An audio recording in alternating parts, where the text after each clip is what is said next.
What's going on, everyone? Model Deer Farmer here. We're gonna do another review today. We got something orange that we are gonna do a review on today. This is the Co-op Implements Panther II. This is a four-wheel drive tractor.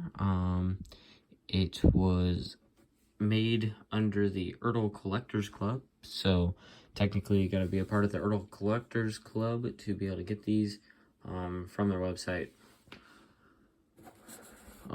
There was only 5,000 of these produced, so yeah, this is the nice window box that it came in. I picked mine up for $20 at a toy show. You can pretty much find these anywhere from $20 to $30, depending on where you look. You can go get them from toy shows. You can get them from, I think Ertl may still have them, as well as any of your third-party places, pretty much. But so that's the box. You got a nice picture of the tractor on the back. Now let's get into the tractor. So this is the Co-op Implements Panther II articulated tractor. So if you're kind of thinking that this looks kind of like a Steiger, you're pretty much correct. This is pretty much kind of like a Steiger. You got the Steiger cab on here. You got the orange on the top though. You got black in the middle and orange in the bottom. You do as well have a steering wheel in there, along with your seat. So some nice detail there on being able to see the door and kind of the window frames as well, and some more stuff up top on the top of the cab. Now looking at kind of the hood area that says Co-op Implements right there, Co-op Implements, and there was also Alice Chalmers one, so it's kind of like an Alice Chalmers, but they call it Co-op Implements. And there's the Panther II writing right there. Now you can look into the engine area and you can see the Caterpillar engine. It is more of a goldish yellow colored paint that's in there, so that is kind of cool. On the front you do have the lighter cream colored grille. You got the centerpiece down the whole front of the grille. You can see there where the two body halves come together for that. You can see multiple bolts along the side, which is kind of cool. You got this little thing right up here. I'm not completely sure what that is, but it is there. You got your steps to get up there, kind of built into the fenders there. And now, I'll talk about that later. I was kind of thinking if I wanted to talk about something right now, but I think we'll talk about it once we get to the back part of the tractor. We do have wide duals on here. So we got duals, we got cream rims. It looks like they're supposed to kind of be clamp-on duals, so you got that there as well. Moving over to the other side, you have your exhaust pipes here. You do also have all the other standard stuff that you got from the other side, as well as all the stuff from the muffler. You do also have, looks like maybe there's a door on this side as well, with some steps there. I'm not completely sure if that's a door, but it kind of looks like it. So that is kind of the front portion of the tractor. Now, I kind of saw this earlier, and I kind of want to talk about it.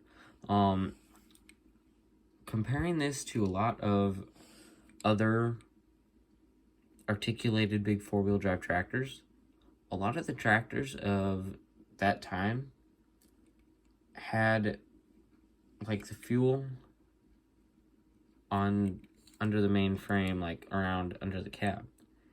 Now this tractor had the fuel on the back part, so that is kind of interesting to see. Just noticed that as I'm sitting here looking at that. So you do have the little bump there for where the fuel would be. Nice fenders there as well. You can see the articulation area. Now the one thing that I'm not too happy about on this, maybe it's just mine, maybe it's all of them, I'm not sure. It will turn right. It'll articulate right, but it will not go any further left than that. I don't know if there's something just like stuck in there that is prohibiting it, but we can go all that way right, but then we can only go that far left. So that is a little bit of a downside. I don't know if all of them are like that or if just this one's like that. But yeah, it will not move any further. And I've been trying to look and I can't really see much that I would think that would be blocking it. So yeah, I don't really know why it will not articulate left very much. Yeah, it is what it is. Looking towards the back here, now there is a little bit lack of detail back here, but I mean, I guess on these tractors in real life, there's really not that much that goes on back here. You don't have a 3-point. You most of the time do not have a PTO. Mostly, you just have a drawbar. So we do have the drawbar back here, just kind of a plain rest of the back though. But we do also have an SMV sticker there. It isn't like in the middle on some other tractors. It is on the back of the fender on this one. So yeah, it's definitely something different. We kind of look underneath here. It looks like if we do unscrew that, we can take the hood off.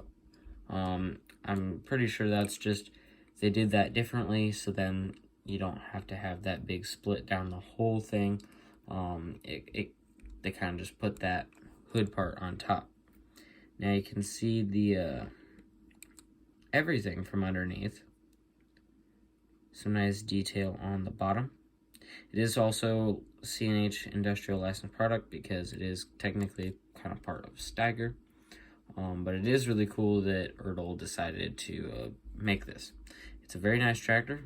Again, I wish it would turn a little bit more further left. But otherwise, it's a nice tractor.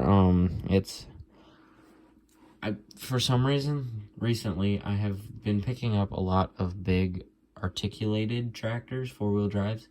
I don't know why, but I never used to have very many of them, and now I got a whole bunch of them now. I got this one, I got a versatile tractor, I got the Kloss Xerion, big John Deere 8960, multiple different 9Rs and 9RXs, multiple T9s. I still need a Steiger, or a quad track, one of the Case IH ones. That is one of the ones I'm missing, pretty much the only brand that I'm kind of missing at this point. So that's definitely on the list coming soon.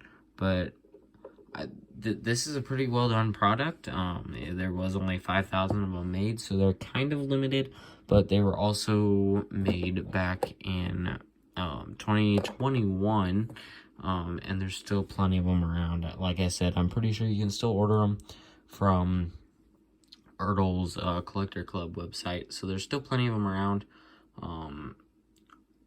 If you're a fan of Steiger tractors or just like big 4-wheel drive tractors in general, I would definitely say that this is one to pick up.